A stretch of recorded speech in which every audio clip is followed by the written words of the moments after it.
भारत विभाजन एक दर्दनाक इतिहास। इंडिया पार्टीशन 1947 फुल डॉक्यूमेंट्री 15 अगस्त 1939। यह दिन भारत के लिए आजादी का दिन था, लेकिन इसी के साथ एक ऐसा दर्दनाक अध्याय लिखा गया जिसे कोई भुला नहीं सकता। भारत विभाजन।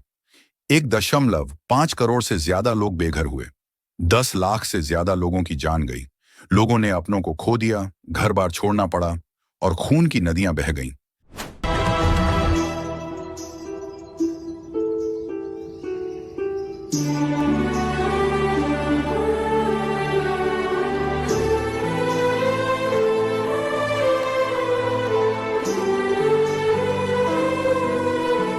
लेकिन सवाल यह उठता है, आखिर भारत का बंटवारा क्यों हुआ? क्या इसे टाला जा सकता था? कौन इसके लिए जिम्मेदार था? और इसका असर आज भी हमारे समाज पर क्यों दिखता है? आज हम इस वीडियो में जानेंगे भारत विभाजन की पूरी कहानी, इसके कारण, इसके परिणाम और इसकी सच्चाई। ब्रिटिश शासन और भारत में फूट डालो, राज करो भारत पर अंग्रेजों का शासन लगभग 200 साल तक रहा। लेकिन क्या आप जानते हैं कि अंग्रेजों ने कभी भारत को एकजुट नहीं होने दिया? 1857 का विद्रोह। पहली बार हिंदू और मुसलमान एक साथ अंग्रेजों के खिलाफ लड़े। आज हम भारतीय स्वतंत्रता संग्राम के उस पहले बड़े संघर्ष की बात करेंगे जिसे हम 1857 का विद्रोह कहते हैं। यह केवल एक सैन्य विद्रोह नहीं था, बल्कि यह भारत की स्वतंत्रता की पहली लड़ाई थी। इसका प्रभाव इतना व्यापक था कि ब्रिटिश हुकूमत को भारतीय शासन प्रणाली में बड़े बदलाव करने पड़े। आइए इस ऐतिहासिक घटना को विस्तार से समझते हैं। विद्रोह के प्रमुख कारण। इस विद्रोह के अनेक कारण थे। इन्हें हम मुख्य रूप से 3 भागों में बांट सकते हैं। राजनीतिक कारण। ब्रिटिश हुकूमत द्वारा लागू की गई डॉक्ट्रिन ऑफ लैप्स, व्यपगत सिद्धांत, जिसके तहत झांसी की रानी लक्ष्मीबाई और अवध के नवाब वाजिद अली शाह जैसे शासकों के राज्यों को हड़प लिया गया।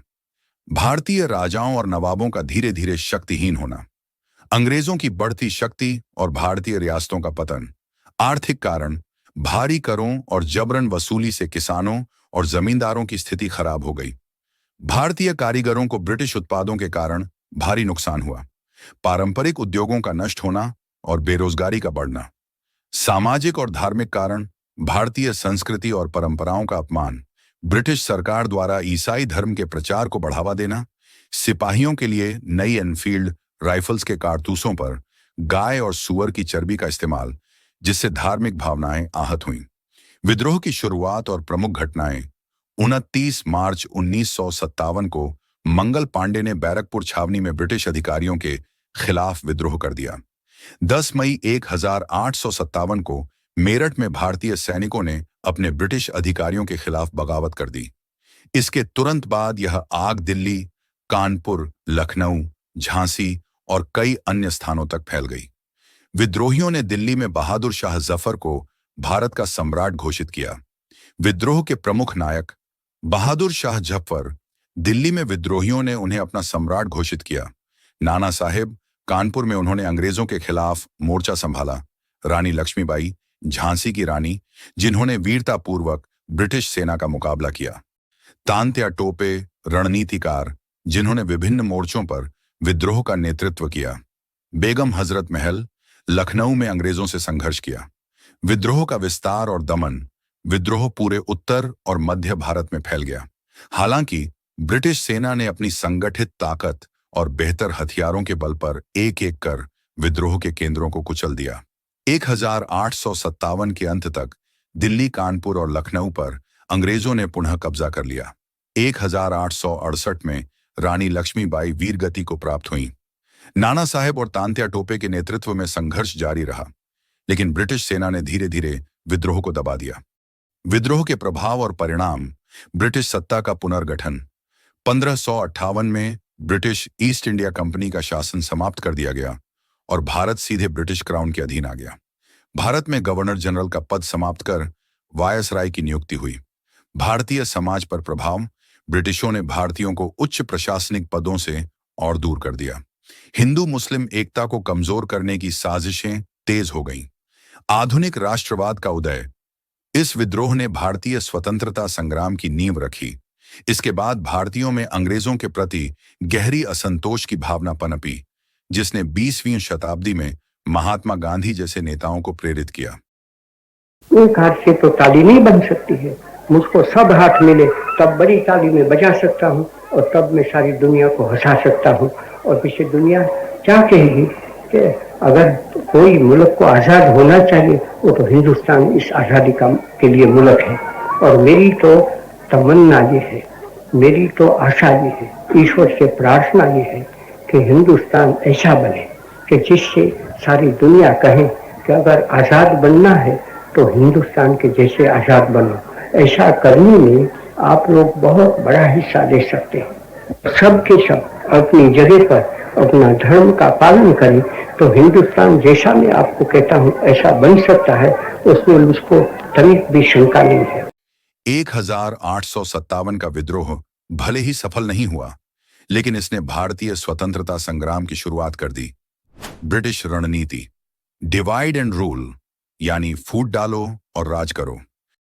अंग्रेजों ने इस रणनीति का उपयोग कर भारतीयों के बीच सामाजिक, धार्मिक और राजनीतिक दरारें पैदा की, जिससे वे अपने शासन को लंबे समय तक बनाए रखने में सफल रहे। ब्रिटिशों के भारत आगमन और उनकी रणनीति, 1600 में British east India company Bharat में व्यापार के उद्देश्य से आई। 1757 में प्लासी का युद्ध और 1764 में बक्सर का युद्ध जीतकर उन्होंने बंगाल, बिहार और ओडिशा में अपनी पकड़ मजबूत कर ली। धीरे धीरे भारतीय शासकों को परस्पर लड़ाकर उन्होंने पूरे देश पर नियंत्रण स्थापित कर लिया। डिवाइड एंड रूल नीति का स्वरूप, धार्मिक विभाजन, हिंदू मुस्लिम एकता को कमजोर किया गया। 1909 के मिंटो मॉर्ले सुधारों के तहत मुस्लिमों के लिए अलग निर्वाचक मंडल की व्यवस्था की गई। 1447 में भारत का विभाजन इसी विभाजनकारी नीति का चरम परिणाम था। सामाजिक विभाजन, जाति आधारित भेदभाव को बढ़ावा दिया गया। ऊंची और नीची जातियों के बीच सामाजिक दरारें पैदा की गईं। समाज सुधारकों की कोशिशों को कमजोर करने का प्रयास किया गया। प्रांतीय विभाजन, 1905 में बंगाल का विभाजन कर हिंदू और मुस्लिम आबादी को अलग करने की कोशिश की गई। क्षेत्रीय भाषा, जाति और सांस्कृतिक विविधताओं का लाभ उठाया गया। राजनीतिक विभाजन, भारतीय रियासतों को आपस में लड़ाकर ब्रिटिश सत्ता को मजबूत किया गया। स्थानीय शासकों को सत्ता के लोभ में फंसाकर अंग्रेजों के प्रति वफादार बनाया गया। अंग्रेजों ने शिक्षित भारतीयों और पारंपरिक समाज के बीच मतभेद पैदा किए। डिवाइड एंड रूल नीति के प्रभाव, राष्ट्रीय एकता को कमजोर किया गया। धार्मिक और जातीय संघर्ष बढ़े। भारतीय स्वतंत्रता संग्राम में बाधाएं उत्पन्न हुईं। भारत के विभाजन की नींव रखी गई। भारतीय स्वतंत्रता संग्राम और इस नीति का प्रतिरोध, 1557 के विद्रोह में हिंदू मुस्लिम एकता ने अंग्रेजों को चुनौती दी। महात्मा गांधी, भगत सिंह और नेताजी सुभाष चंद्र बोस ने भारतीयों को एकजुट करने की कोशिश की। 1916 के लखनऊ समझौते में कांग्रेस और मुस्लिम लीग ने एक साथ आने का प्रयास किया। 1947 में स्वतंत्रता संग्राम के बाद भारत ने ब्रिटिश शासन को समाप्त किया, लेकिन विभाजन का दंश झेलना पड़ा। ब्रिटिशों की डिवाइड एंड रूल नीति ने भारत को कमजोर किया, लेकिन हमारे स्वतंत्रता सेनानियों की एकता ने हमें स्वतंत्रता दिलाई। 1885 में कांग्रेस की स्थापना, यह एक राष्ट्रीय संगठन था जिसमें सभी धर्मों के लोग शामिल थे। 19वीं शताब्दी के उत्तरार्ध में भारत में राष्ट्रीय चेतना का विकास हो रहा था। ब्रिटिश शासन के अन्यायपूर्ण नीतियों के खिलाफ संगठित विरोध की आवश्यकता महसूस की जा रही थी। इसी पृष्ठभूमि में भारतीय राष्ट्रीय कांग्रेस, इंडियन नेशनल कांग्रेस की स्थापना 1885 में हुई। स्थापना की पृष्ठभूमि ब्रिटिश शासन की नीतियां, ब्रिटिश सरकार के दमनकारी प्रशासन और भेदभावपूर्ण नीतियों ने भारतीयों को संगठित होने के लिए प्रेरित किया। सामाजिक और राजनीतिक जागरूकता, राजा राममोहन राय, दयानंद सरस्वती ईश्वर चंद्र विद्यासागर जैसे समाज सुधारकों के प्रयासों से भारतीय समाज में राष्ट्रीय भावना जागृत हो रही थी। आधुनिक शिक्षा का प्रभाव, अंग्रेजों द्वारा शुरू की गई पश्चिमी शिक्षा प्रणाली ने भारतीयों में स्वतंत्रता और लोकतंत्र की भावना को बढ़ावा दिया। अखिल भारतीय संगठन की आवश्यकता, देश भर में हो रहे छोटे छोटे आंदोलनों को एक मंच पर लाने के लिए एक राष्ट्रीय संगठन की जरूरत महसूस की जा रही थी। भारतीय राष्ट्रीय कांग्रेस की स्थापना भारतीय राष्ट्रीय कांग्रेस की स्थापना 28 दिसंबर 1985 को हुई। इसके संस्थापक एलन ऑक्टेवियन ह्यूम एओ ह्यूम थे, जो एक सेवानिवृत्त ब्रिटिश अधिकारी थे। पहली बैठक बॉम्बे, अब मुंबई में हुई थी। इस बैठक में 72 प्रतिनिधियों ने भाग लिया। वोमेश चंद्र बनर्जी को कांग्रेस का पहला अध्यक्ष चुना गया। प्रारंभिक उद्देश्य और नीतियां भारतीयों को ब्रिटिश प्रशासन में उच्च पदों पर प्रतिनिधित्व दिलाना, सामाजिक सुधारों को बढ़ावा देना और भारतीय समाज को संगठित करना, प्रशासन में पारदर्शिता लाना और भारतीयों की शिकायतों को ब्रिटिश सरकार तक पहुंचाना, भारतीय समाज में एकता और राष्ट्रीयता की भावना को बढ़ावा देना। महत्व और प्रभाव कांग्रेस के गठन से भारतीय स्वतंत्रता संग्राम को एक संगठित और स्थायी मंच मिला। प्रारंभ में कांग्रेस नरमपंथी नीतियों के तहत सरकार से सुधारों की मांग करती रही, लेकिन आगे चलकर यह एक सशक्त आंदोलन बन गई। कांग्रेस के माध्यम से भारत में राजनीतिक चेतना और स्वतंत्रता आंदोलन को गति मिली। 1885 में भारतीय राष्ट्रीय कांग्रेस की स्थापना भारतीय स्वतंत्रता संग्राम की दिशा में एक महत्वपूर्ण कदम थी। यह संगठन आगे चलकर भारत की आजादी के लिए संघर्ष का केंद्र बना और 1947 में भारत को स्वतंत्रता दिलाने में प्रमुख भूमिका निभाई। 1906 में मुस्लिम लीग का गठन, धीरे धीरे धार्मिक आधार पर राजनीति बढ़ने लगी। 1906 में मुस्लिम लीग का गठन भारतीय स्वतंत्रता संग्राम और उपमहाद्वीप की राजनीतिक परिस्थितियों में एक महत्वपूर्ण घटना थी। यह संगठन विशेष रूप से मुस्लिम समाज के राजनीतिक, सामाजिक और शैक्षिक हितों की रक्षा के उद्देश्य से स्थापित किया गया था। मुस्लिम लीग की स्थापना के कारण बंगाल विभाजन 1905 में ब्रिटिश सरकार ने बंगाल का विभाजन किया, जिससे हिंदू और मुस्लिम समुदायों के बीच विभाजन की भावना बढ़ी। कांग्रेस से असंतोष, भारतीय राष्ट्रीय कांग्रेस के बढ़ते प्रभाव और हिंदू नेतृत्व के प्रति संदेह के कारण मुस्लिम नेता अलग संगठन की आवश्यकता महसूस कर रहे थे। ब्रिटिश सरकार फूट डालो और राज करो की नीति पर काम कर रही थी, जिससे मुसलमानों को अलग राजनीतिक पहचान देने की कोशिश की गई। सैयद अहमद खां का प्रभाव, सर सैयद अहमद खां ने मुसलमानों को कांग्रेस से दूर रहने की सलाह दी थी और शिक्षा व राजनीति में उनकी अलग पहचान बनाए रखने पर जोर दिया था। ढाका के नवाब सलीमुल्लाह की भूमिका, नवाब सलीमुल्लाह ने मुस्लिम समाज के हितों की रक्षा के लिए एक अलग राजनीतिक संगठन की आवश्यकता को महसूस किया। मुस्लिम लीग की स्थापना 30 दिसंबर 1906 को ढाका में हुई। स्थापना सम्मेलन शाही दरबार हॉल, ढाका में आयोजित किया गया था। इस सम्मेलन में आगा खां को मुस्लिम लीग का पहला अध्यक्ष बनाया गया। उद्देश्य भारतीय मुसलमानों के राजनीतिक अधिकारों और हितों की सुरक्षा, ब्रिटिश सरकार के प्रति वफादारी बनाए रखना, मुसलमानों में राजनीतिक जागरूकता फैलाना, हिंदू मुस्लिम एकता की संभावनाओं पर विचार करना। प्रारंभिक गतिविधियां 1909 में मिंटो मॉर्ले सुधारों के तहत मुस्लिम लीग के प्रयासों से मुसलमानों को अलग निर्वाचक मंडल सेपरेट इलेक्टोरेट की सुविधा मिली। 1913 में मुस्लिम लीग ने पहली बार स्वशासन सेल्फ गवर्नमेंट की मांग की। 1916 में लखनऊ समझौते के तहत मुस्लिम लीग और कांग्रेस के बीच सहयोग स्थापित हुआ। 1906 में मुस्लिम लीग की स्थापना ने भारत की राजनीति में एक नए युग की शुरुआत की। यह संगठन बाद में भारतीय राजनीति में एक महत्वपूर्ण शक्ति बना और 1940 में पाकिस्तान की मांग करने के बाद 1947 में भारत विभाजन का आधार बना। यहां से भारत में धार्मिक विभाजन की नींव रखी गई, जिसे आगे और बढ़ाया गया। हिंदू मुस्लिम एकता और राजनीतिक परिवर्तन, शुरुआत में हिंदू और मुसलमान एक साथ स्वतंत्रता संग्राम लड़ रहे थे, लेकिन धीरे धीरे राजनीतिक विचारधाराएं बदलने लगीं। महात्मा गांधी सभी धर्मों को साथ लेकर स्वतंत्रता की लड़ाई लड़ना चाहते थे। मोहम्मद अली जिन्ना पहले कांग्रेस के सदस्य थे, लेकिन बाद में मुस्लिम लीग में चले गए और अलग पाकिस्तान की मांग करने लगे। नेहरू और पटेल आधुनिक भारत के निर्माण पर ध्यान देना चाहते थे। यहीं से भारत दो गुटों में बंटने लगा, एक जो भारत को एक रखना चाहता था और दूसरा जो इसे धर्म के आधार पर बांटना चाहता था।